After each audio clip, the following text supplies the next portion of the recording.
The Nile, the world's longest river. It flows 6,500 kilometers from the heart of Africa to the Mediterranean. Wow. This is the Nile. For thousands of years, explorers have searched for its source. This is absolutely spectacular. But all failed. What could go wrong? Slipping with a machete. Now, one man is on the cusp of solving one of the world's most elusive mysteries. Dr. Livingstone, I presume. Dr. David Livingstone, a man driven to open up the heart of Africa. Wow. The greatest waterfall in the world. But hot on Livingstone's heels was a new breed of explorer. It was the biggest story on the planet. Now, fellow adventurer Dwayne Fields and I want to understand what drove these extraordinary men. I don't think he had any idea of what lay ahead of him. The stuff of legend and fable. In the hunt for one of the world's greatest prizes. The more we do this, the closer I feel we're getting to the spirit of what Livingstone would have done. We'll be living like they did, wearing the clothes, eating the food, using the same kit. Hippo! This is bloody thick. Feeling their hunger for fame and glory. The race is on.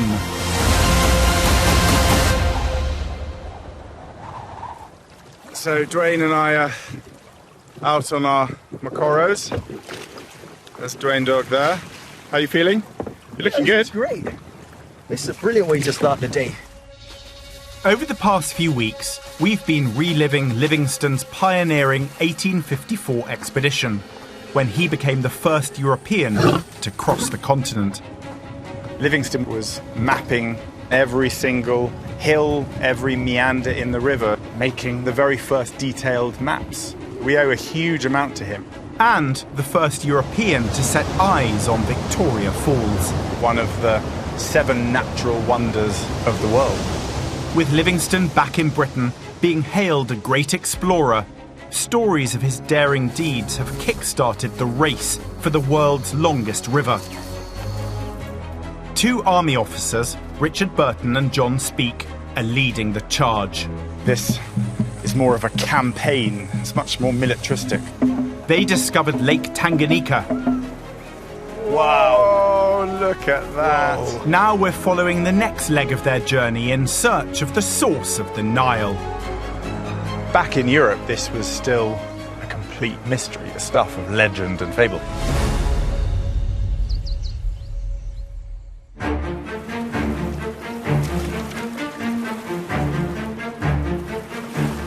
I can tell you now, it's not easy.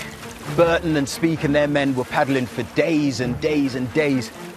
In early April 1858, Burton and Speke set off across Lake Tanganyika in search of the Nile. They were driven by the hope that outlet was there, leading them down the Nile.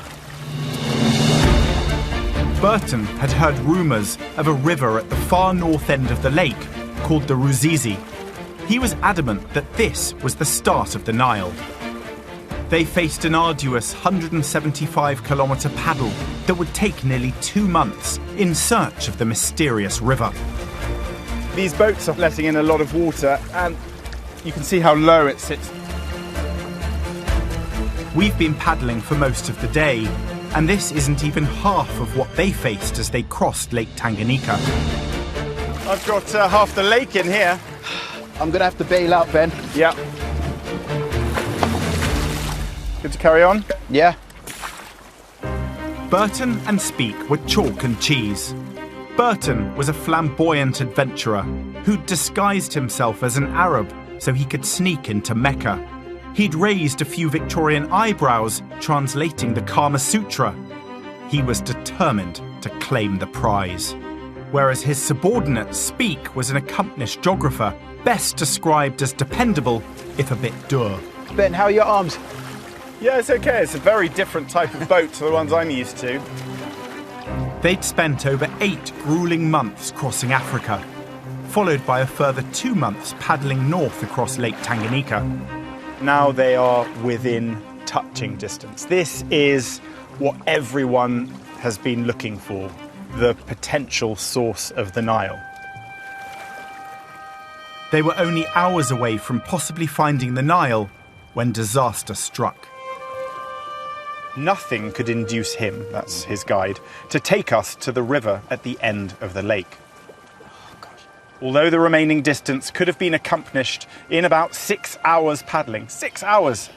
After 2 whole months. I mean, that's nothing. His reason was that the savages resident there, the Warundi tribe, were very hostile to his people, the Wajiji.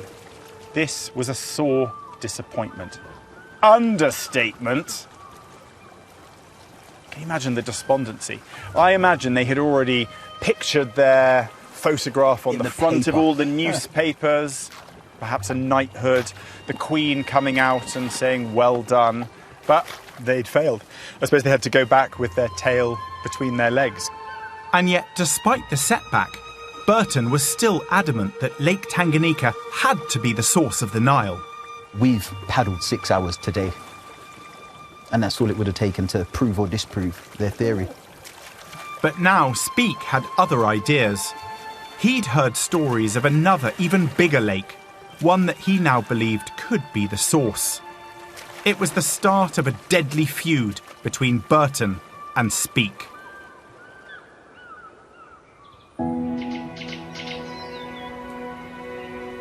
It's dawn. It's hot today. Dwayne and I are heading deeper into the tropics and lush rainforest. A lot more humid today. Yeah. Do you like this? It's still early, so that's fine. On the 9th of July 1858, with Burton resting in the small African town of Kazay, Speke set out on a quick side expedition to look for the mysterious new lake. His journey was to take him over 300 kilometres north to what rumours hinted could be the source of the Nile. With Burton's veiled blessing and limited time, Lieutenant Speke approached this 47-day expedition with military precision. What do you think about in here somewhere, Dwayne? I think this is as good as we're going to get. Speke was a more organised and diligent man than Burton. He and his 34 men followed a strict routine, trekking from before dawn till midday, avoiding the worst of the heat. We're more than happy to follow his lead. One cooked fowl. Whoa. Complete with the legs and feet. Okay. He always stopped at 9 for a hearty breakfast, prepared by his local cook. Eggs. Check if hard-boiled? Yeah. Boiled eggs. I think so. Ooh. Oh, nice. That is one giant scone. Whoa. Oh, it's weighty, isn't it? Mm-hmm. It smells great. It's almost like they were trying to hold on to some of their Victorian roots, despite being in the heart of East Africa. Teaching the locals how to cook scones. There is something about having a taste from home. This journey has a very different feel to Burton's large campaign-style expedition. In many ways, it's closer to how we would organise our own trips today. So I think at this moment, Speke is able to actually be himself, come out of the shadow of Burton. Had I been Speke, and there's a slight chance, the slightest chance, that I could actually find the source of the Nile at this new inland sea, I'd have grabbed that opportunity, and I think that's exactly what he did. In my mind, Burton thought Speke was onto a fool's errand. He thought he'd go out there and find nothing and come back with his tail between his legs.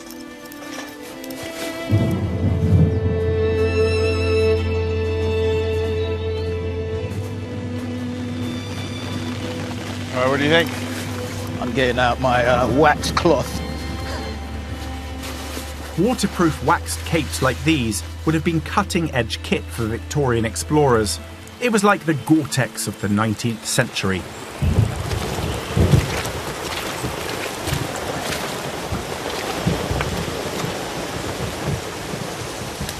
This is a completely different terrain to what we've had before. We're deep in virgin rainforest, and like Speak, we're pushing on no matter the conditions. He had a strict deadline, and nothing was going to ruin his chances of finding this new lake. Slippery underfoot, we don't have particularly good footwear. And we've also got the rain to contend with as well.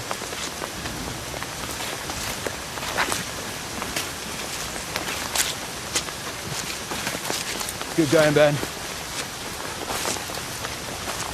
For the first time, I can understand why it took them so long to make their way across this terrain. You all right there, Ben? What could go wrong slipping with a machete? But when Speak found his vast inland lake, Wow! Look at my that! goodness. Burton was seething. His second in command was about to eclipse him. Speak now must have just been grinning like a Cheshire cat.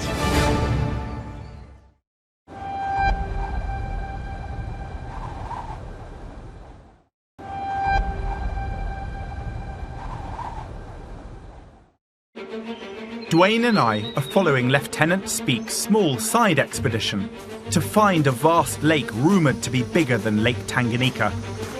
His commanding officer, Burton, thinks he's on a wild goose chase, but Speak believes it could be the source of the Nile. Now imagine what Speak is thinking, because he's on the cusp of hopefully getting his first glimpse of this mythical lake. Now Speak was potentially going to steal all the glory.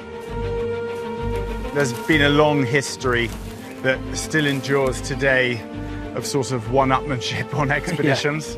On the face of it, everyone's supporting and championing each other, aren't they? Dwayne, my buddy, going, my mate, my teammate. Trying to put their foot out there. There is.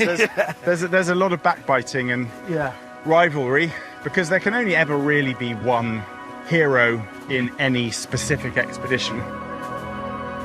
And then, on the 3rd of August 1858, just 25 days after setting off, Speak arrived at the fabled lake.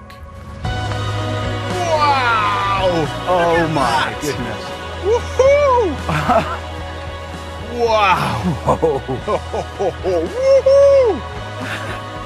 Look at the size of this. Lake Victoria, the largest lake in Africa, is 3 times the size of Wales. It's so huge, it creates its own weather.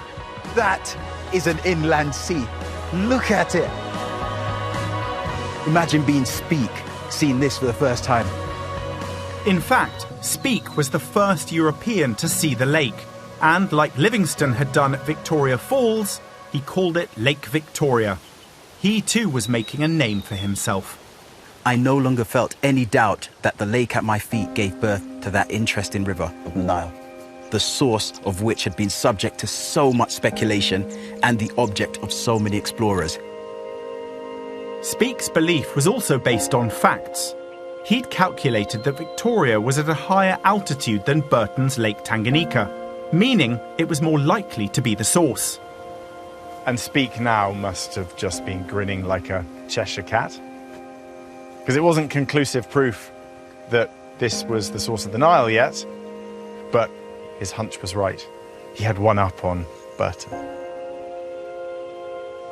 He'd still have to prove that there was an outlet from this lake. When Speak arrived back in Britain, claiming that Lake Victoria was the source of the Nile, he was met with adulation, hailed the hero of the hour, and promoted to captain. Burton was fuming. His subordinate had stolen his thunder. Burton was still adamant that Lake Tanganyika was the source. Burton wrote, "It became evident to me that not a word could be uttered upon the subject of the Nile without offence." Bit more tropical, this, isn't it? Yeah, there was a time when I was looking forward to having the shade of the trees, but with the trees comes the humidity. The rift grew as Burton's theory was sidelined, and within months, Speak, now in command, set off to prove Lake Victoria is the source of the Nile.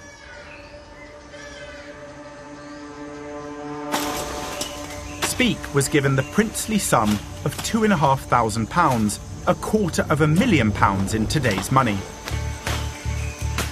He set off from the east coast of Africa with 213 men in late October 1860 on an epic journey.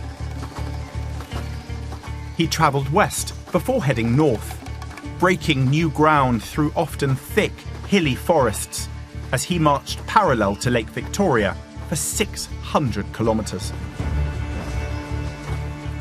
Jungle bashing is just hot, repetitive work, really, and you have to be on your toes, because obviously there's creatures that live in here.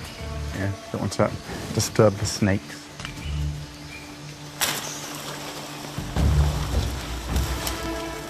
Oh, this is heavy work.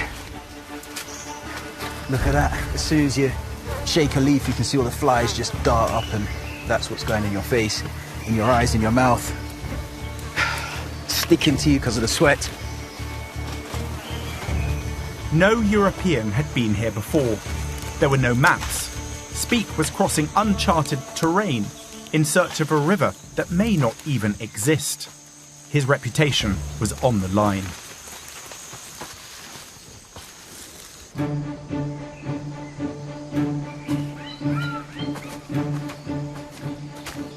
Yeah, a bit of a steep clamber down here, Dwayne. Right, it might give a bit of a gap between us, just in case one of us takes a full tumble.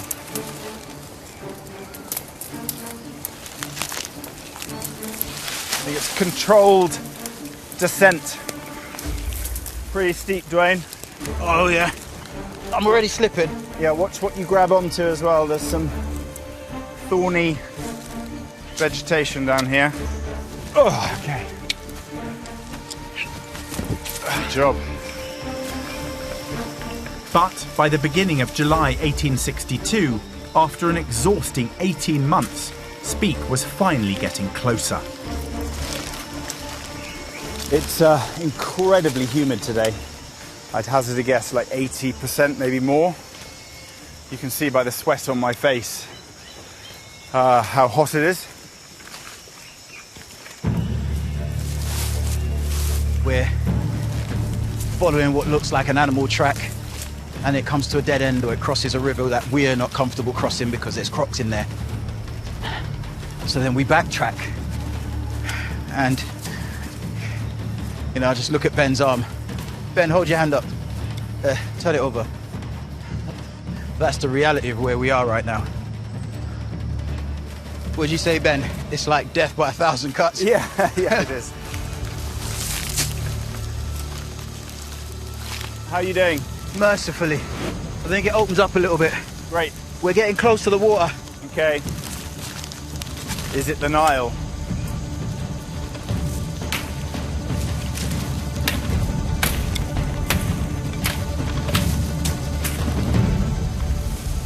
I can imagine this moment would have been a big one for Speke. He's circled Lake Victoria searching for a massive outlet, and I can hear lots of water rushing, so I'm guessing that sound to him was music to his ears. Oh, Dwayne! Oh, Ben, that's a lot of water. Wow! That's a lot of white water. Oh my goodness! Hippo. Look at the hippo!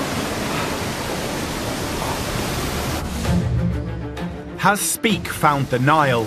If Speke's right, this is one of the greatest geographical discoveries of all time. But it would lead to an untimely death This really is a stinking swamp. and the return of the great Livingstone. I don't think he had any idea of what lay ahead of him.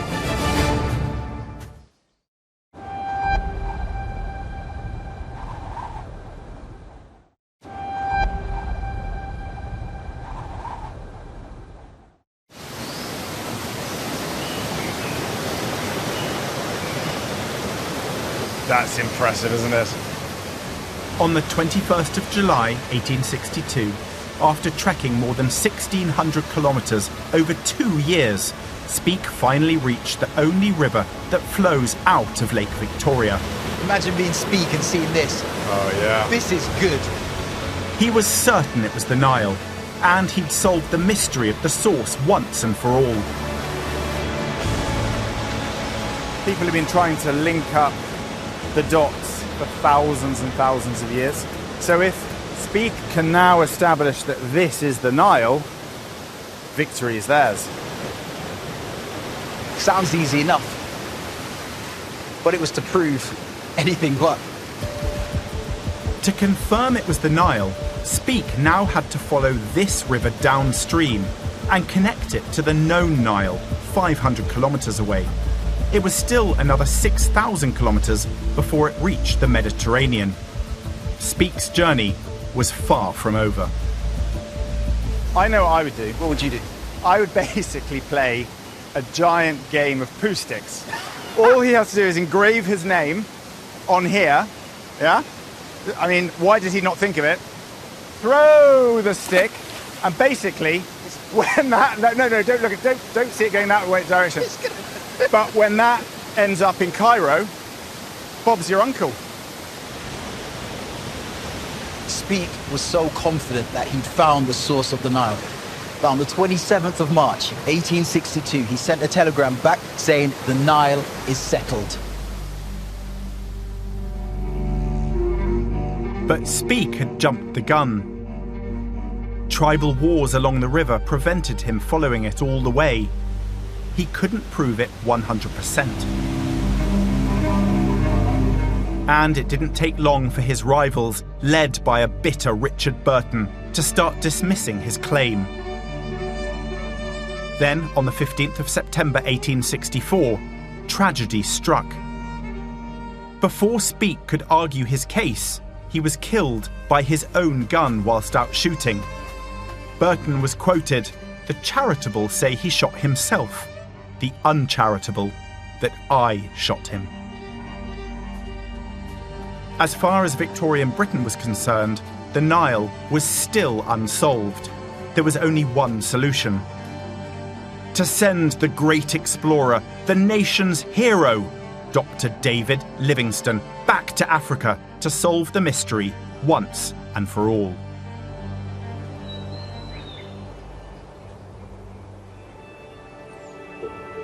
In 1866, 53-year-old Livingstone set foot onto his beloved Africa once again. His mission sounded simple enough: to prove if the source of the Nile was Burton's Lake Tanganyika or Speke's Lake Victoria. But ahead lay a journey of thousands of kilometres of dry savanna, hot jungles, and vast lakes. He was about to face endless difficulties, but at the start of his new expedition, he had a spring in his step. Listen to this. Starting on another trip into Africa, I feel quite exhilarated. The mere animal pleasure of travelling in the wild, unexplored country is very great. He loves it here. I think you must remember that Livingstone was well into his 50s when he came back here. He'd spent the best part of 3 decades exploring this continent and was paying the price for that. You know, he was really weathered by this point. It's the best way to describe it. I don't think he had any idea of what lay ahead of him.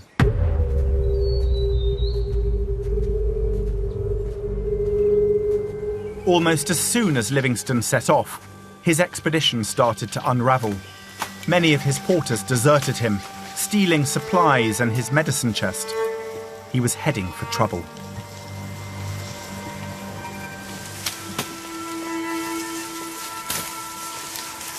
This is bloody thick. There's just no easy way through this. It's going to be a lot of hacking.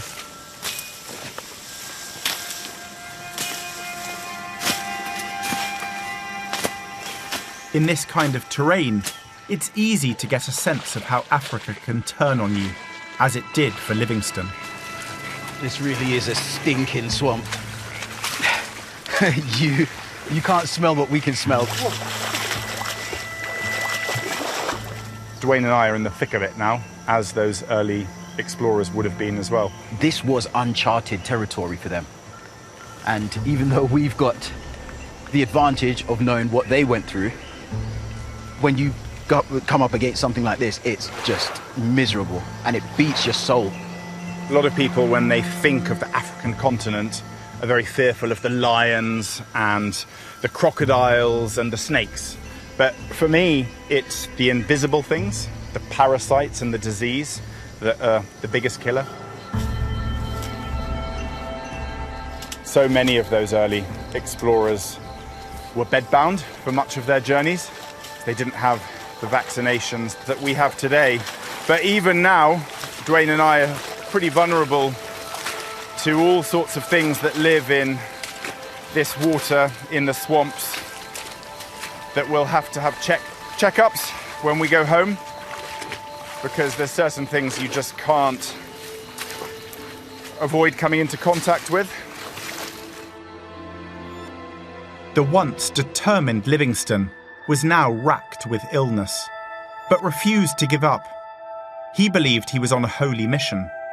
"O Father, help me to finish this work to thy honour."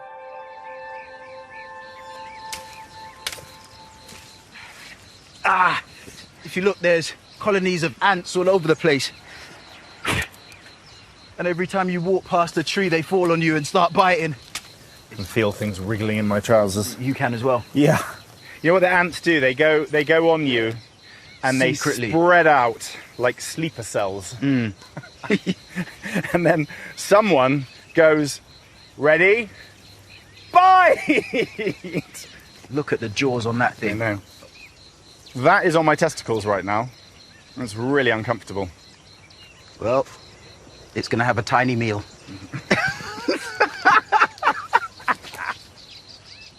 As much as we can laugh about the ants in my pants right now, which is still gnawing on my balls, that's the least of my worries.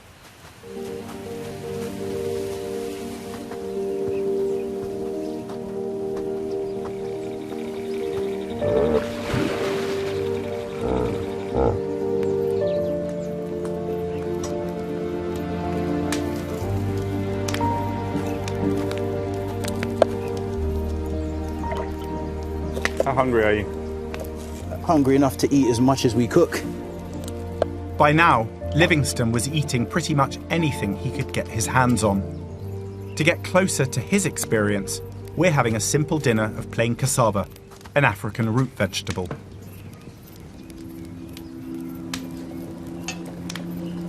Livingstone is not in a good place anymore. 3 decades of immersion in the Pushing his continent. body to the absolute limit. And, suffering illness, disease, multiple injuries along the way. His teeth are falling out. And I think he is realizing that he is falling apart. He's starting to think, I don't know if I'm going to actually make it, let alone solve this puzzle. That's what the hippos think. Mm-hmm. What a miserable existence that must have been. To go from sumptuous Victorian meals to, well, in this case, a cup of cassava or whatever he could get his hands on.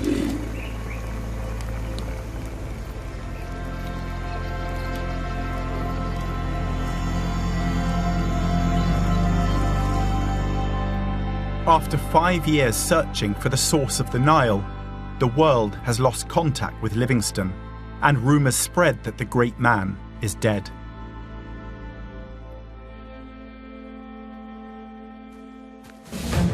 With Livingstone missing in action, a young explorer arrives on the scene, eager to make a name for himself and solve the riddle of the Nile.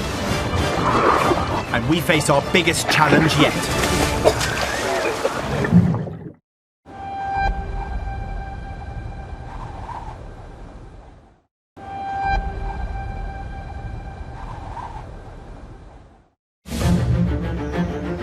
Dwayne and I are in the heart of Africa, following Dr. Livingstone's last ill-fated expedition.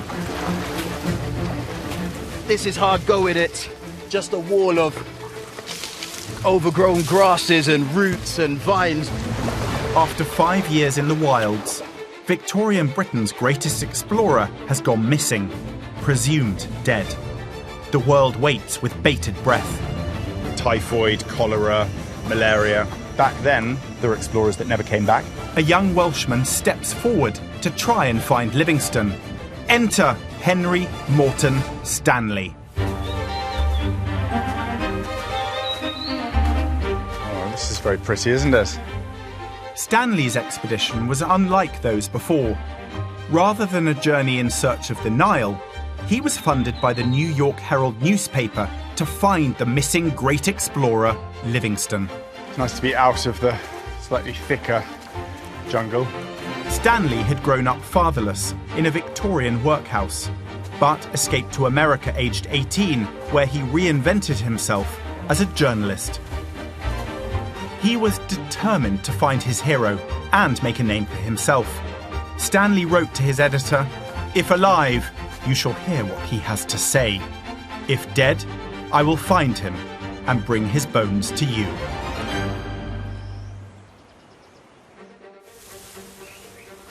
In the spring of 1871, 30-year-old Stanley set off from the east coast of Africa. Like all good journalists, he was following a lead. He'd heard rumours of an old white man living in a village 1,200 kilometres away on the shores of Lake Tanganyika.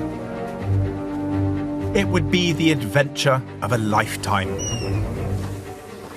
Oh, look, this is so pretty. I love the colour of this house. Look at the thatch. After nearly 8 months trekking, Stanley and his caravan neared their destination. This is Livingstone's last journals. The American flag at the head of a caravan told of the nationality of the stranger. Bales of goods, baths of tin, huge kettles, cooking pots, tents, etc. made me think, this must be a luxurious traveller, and not one at his wit's end like me. At this point, Livingstone was effectively homeless. He was begging for food. He was basically a down and out. It would become one of the most famous meetings in history. I have a newspaper, the New York Herald, dated July 2nd, 1872. Remember, this is a scoop worldwide. Stanley writes, Livingstone, Herald Special from Central Africa. Finding the great explorer. Can you imagine what that felt like? Dr. Livingstone, I presume, those famous words. Wow. A smile lit up the features of this pale white man as he answered, yes, that is my name. Isn't that amazing, though, that those words, Dr. Livingstone, I presume, Have stood the test of time. I mean, incredible. It was the biggest story on the planet. Over the next few weeks, the two shared stories as Livingstone regained his health thanks to Stanley's medicines and supplies. One wanted a friend, that was Livingstone. And then you've got Stanley, who had been longing for a father figure for his whole life.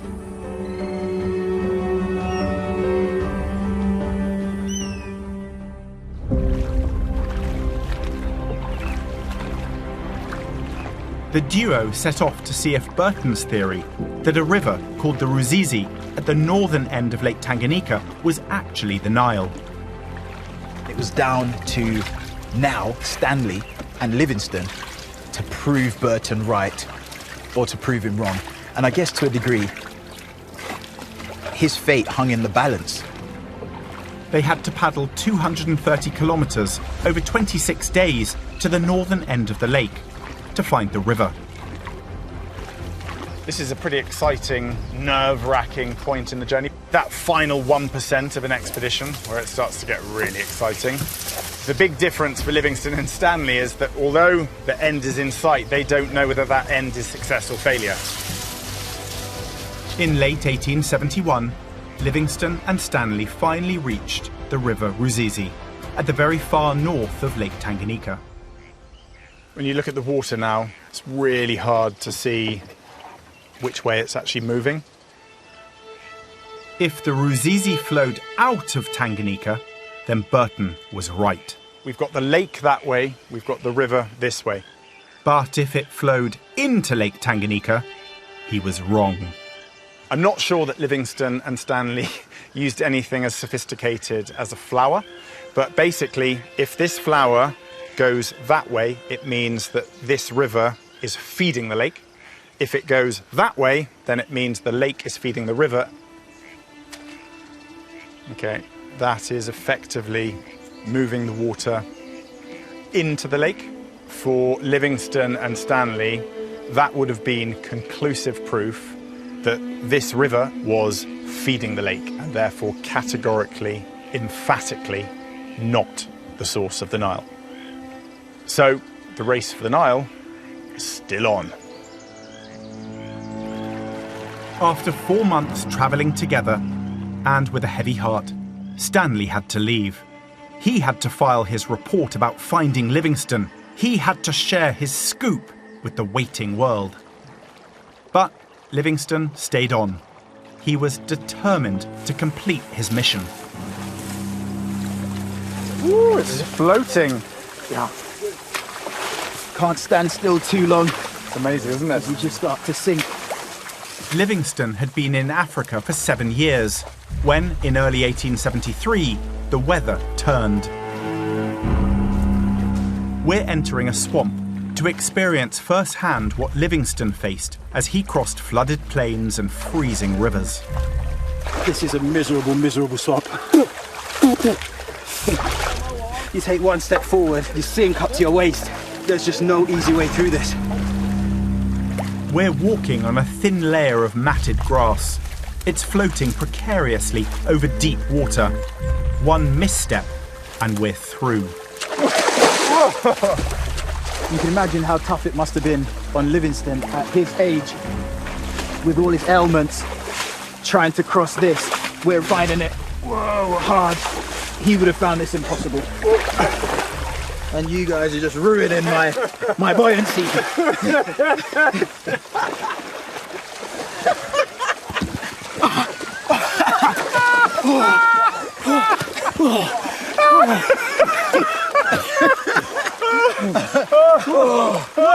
You've really got to spread your weight. Oh my gosh.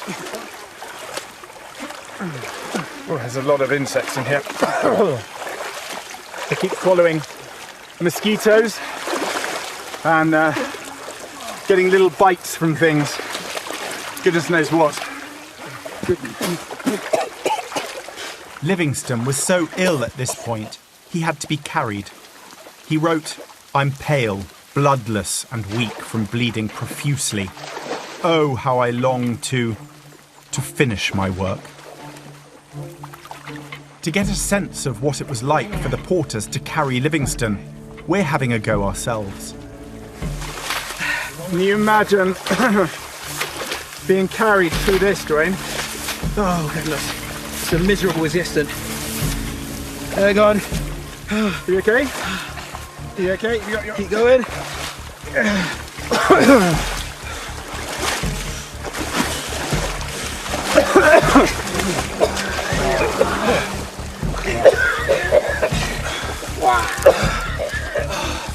No, it's okay. It's okay. It's a big spider. No, it's ice water. Spider, yeah. Right. Let's go. And up you go. Let's get you. There we go. That's better. Livingstone was carried for days as his health deteriorated. We're struggling after minutes.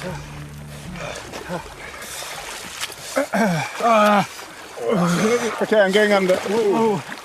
Yeah, it's okay. You okay?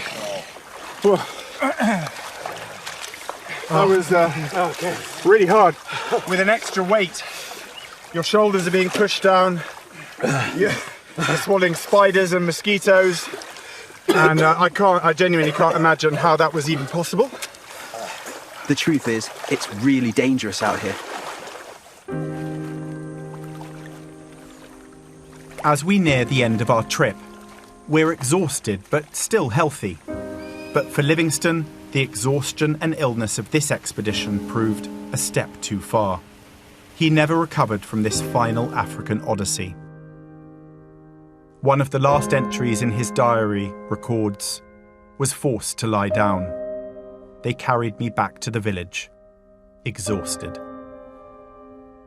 7 years after he set off to find the source of the Nile, Dr. David Livingstone, one of the world's greatest explorers, died on the 1st of May 1873. He was 60 years old.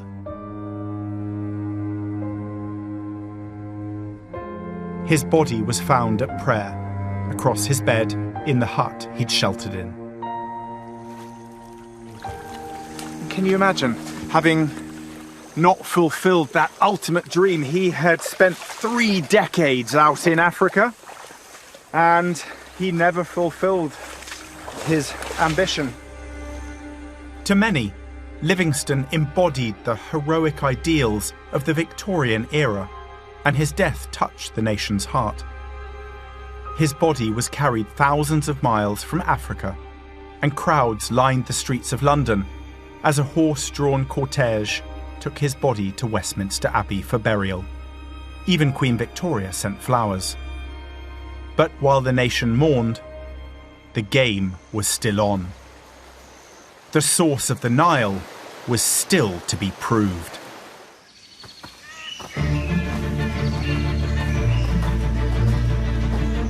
Six months after Livingstone's death, Stanley set out on a new 3-year mission in memory of his mentor. It was the biggest African expedition ever seen. Stanley, his young protege, plucky journalist, but now seasoned explorer, came out here to try and prove, I think kind of on behalf of his friend, but also for his own fame and glory. Burton's theory has been disproved, and that only leaves Speke's theory that Lake Victoria is the source of the Nile. Stanley trekked nearly 1,000 kilometres from Zanzibar to Lake Victoria. He circumnavigated the lake and proved that there is only one river flowing out at Ripon Falls, the Nile. His discoveries finally connected all the dots and proved the source once and for all. 16 years after Speke claimed Lake Victoria was the source of the Nile, he was finally proven right. Stanley spent another 2 years exploring Africa, but for us, our journey ends here, near the start of the Nile, close to Lake Victoria. Wow. Wow. Wow. This is the Nile. This is absolutely spectacular. You can almost feel it shaking, vibrating the rocks underneath our feet. For Dwayne and I, this has been an incredible journey. Everything on the Nile is on a grand scale. It has to start big, and there is no denying that this is huge. I think for those early explorers, they must have just been blown away by this. We've experienced firsthand some of what those explorers endured in their heroic quest. Dwayne and I have sweated and cut and chopped and swam and yomped our way across East and Central Africa. And it's taken its toll, I'm pretty tired, if I'm to be honest. But now at this point, I feel a surge of energy. But the river carries on. This has been going for thousands and thousands of years. Yes, those explorers, Burton, Speke, Stanley and Livingstone, had faults. And the legacy of their journeys was to have a massive and often tragic impact on Africa. But they also succeeded where so many had failed before. And that is an incredible achievement. Dwayne, should we do one thing that none of those Victorian explorers could have done? What are you going to do then?